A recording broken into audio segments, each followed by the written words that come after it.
పీపీపీపై తగ్గేదే లేదంటోంది ప్రభుత్వం. సర్కార్ పంతో నెగ్గేదే లేదు అంటోంది విపక్షం. మెడికల్ కాలేజీలను పీపీపీ మోడ్ లో దారాదత్తం చేస్తా ఉంటే ఒప్పుకునేది లేదంటున్నాయి విపక్షాలు. ప్రభుత్వం మెడికల్ కాలేజీలను నిర్వహించకపోతే ప్రజా ఉద్యమం చేపడతా ఉంటున్నాయి విపక్షాలు. మరోవైపు వాస్తవ పరిస్థితులకి అనుగుణంగా ప్రభుత్వం ముందుకు వెళుతోందన్నారు మంత్రి సత్యకుమార్. పీపీపీ విధానం పేరుతో మెడికల్ కాలేజీలను ప్రైవేటు పరం చేస్తే సహించేది లేదంటున్నారు విపక్ష నేతలు.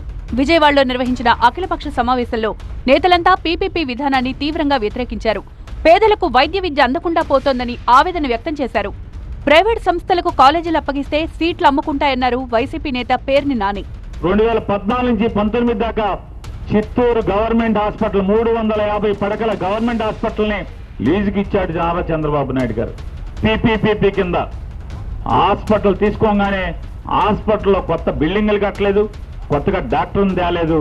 తీసుకున్న 30 రోజులకి resonance mini JEE mock test కి రిజిస్టర్ చేసుకోవడానికి minijee.com ని విజిట్ చేయండి. Initiated by resonance, media partner TV9 Telugu. Medical కాలేజీకి అప్లికేషన్ పెట్టారు. ఇవాళ చిత్తూరులో private medical college government hospital మీద ఆధారపడి నడుస్తుంది. దాంట్లో ఒక్కొక్క సీటు 3 కోట్ల రూపాయలకి యాజమాన్యం అమ్ముకుంటుంది. వాస్తవమా కాదా? దాంట్లో నారా చంద్రబాబు నాయుడు గారికి 2 సీట్లు ఫ్రీగా ఇస్తున్నారా ఇవ్వట్లేదా? నారా చంద్రబాబు నాయుడు గారు కాదు, ఏ ముఖ్యమంత్రి ఉంటే ఆ ముఖ్యమంత్రికి 2 సీట్లు ఫ్రీగా ఇస్తున్నారు కదా. మీరు ఏమున్నప్పుడు మాకు ఇచ్చారు కదా. పులివెందులకు మంజూరైన మెడికల్ సీట్లను ఈ ప్రభుత్వం రద్దు చేయించిందన్నారు కాంగ్రెస్ నేత తులసిరెడ్డి. ఆసుపత్రి భవనాలు పూర్తయిపోయినాయి, నర్సింగ్ కళాశాల ఖాళీగా ఉంది, అక్కడ క్లాసులు నిర్వహిస్తూ ఉండొచ్చు. ఈ లోపల మెడికల్ కళాశాల భవనాలు పూర్తి చేయొచ్చు అని చెప్పేసి వాళ్ళు 2025 ఆగస్టు 16న 50 MBBS సీట్లు ఆల్రెడీ కేటాయించడం జరిగింది.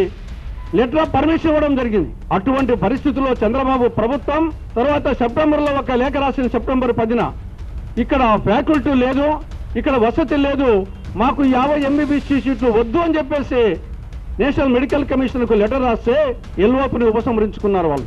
ఇంతకంటే తిరోగమన చర్య ఏమైనా ఉంటుందా? మెడకాయ మీద తలకాయ ఉండే వాళ్ళు ఎవరైనా సరే ఇచ్చిన సీట్లు వద్దంటారా?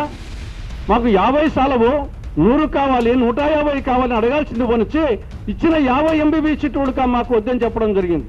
ప్రజల భూములు ప్రైవేట్ సంస్థలకు దారాదత్తం చేస్తామంటే ఊరుకోబోమన్నారు సిపిఎం నేతలు. మీకు 5 ఏళ్లు పట్టం కట్టింది ప్రభుత్వాన్ని అభివృద్ధి చేయమని, ప్రజల్ని సమాజాన్ని రాష్ట్రాన్ని అభివృద్ధి చేయమని మీకు పట్టం కట్టారు. ఇష్టం వచ్చిన భూములు దానం చేయడానికి కాదు, అంతగా దానం చేయాల్సి వస్తే మీ సొంత భూములు దానం చేసుకోండి. 99 పైసలు కాదు, ఉచితంగా దానం చేసుకోండి. ఎవరు వద్దన్నారు? మీ హెరిటేజ్ ఎటువంటి కంపెనీలు ఉన్నాయి అవి ఒప్పు చెప్పండి ఎవరికొకరికి, మాకేం అభ్యంతరం లేదు. అది మీ ఇష్టం, మీ ఆస్తులు మీ ఇష్టం.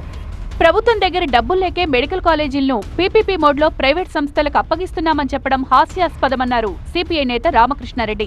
అసలు డబ్బులు లేవు గవర్నమెంట్ ఈ మెడికల్ కాలేజీలన్నీ కూడా ఇవి కట్టాలి చేయాలి అదంతా అంటే చాలా టైం తీసుకుంటుంది కాబట్టి వాళ్ళకి ఇస్తున్నామని చెప్తున్నారు. నేను ఒకటే అడుగుతా ఉన్నా, మీరు అధికారం వచ్చిన 18 మాసాల కాలంలో ప్రతి మంగళవారం నాడు అప్పులు చేస్తూ ఉన్నావు. ఏ ఒక్క వారం నువ్వు వదిలిపెట్టడంలా ప్రతి నెల అప్పులు చేస్తూ ఉన్నావు. మరి ఇన్ని అప్పులు చేసిన వాడు మెడికల్ కాలేజీల కోసం 3-4 వేల కోట్లు చేయి ఎట్లా చేస్తా ఉన్నావు? నువ్వు అందరూ అప్పులు చేస్తానే ఉన్నావు, అన్నిటికీ అప్పులు చేస్తావు.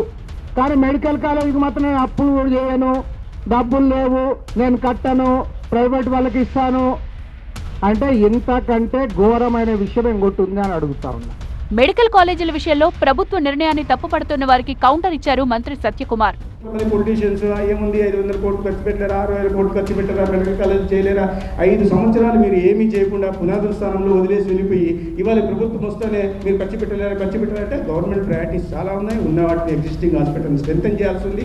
కొత్త కేసెస్ వస్తున్నాయి. సీకేడీల మీద ప్రత్యేకంగా దృష్టి పెట్టాల్సి ఉంది, సిబిడీల మీద దృష్టి పెట్టాల్సి ఉంది, నాన్ కమ్యూనికేబుల్ డిసీజెస్ మీద దృష్టి పెట్టాల్సి ఉంది. యావరేజ్గా 75,000 కేసెస్ వస్తున్న క్యాన్సర్ కేసెస్ని తగ్గించాల్సిన అవసరం ఉంది. ఇవన్నీ చేయాలంటే ప్రభుత్వానికి ప్రయారిటీస్ ఉన్నాయి. ఆ ప్రయారిటీకి అనుగుణంగా మనం చేస్తా పోతుంది. పీపీపీ విధానంలో పేదలకు నష్టం జరుగుతుందన్న వాదనలో వాస్తవం లేదంటున్నారు కూటమి నేతలు.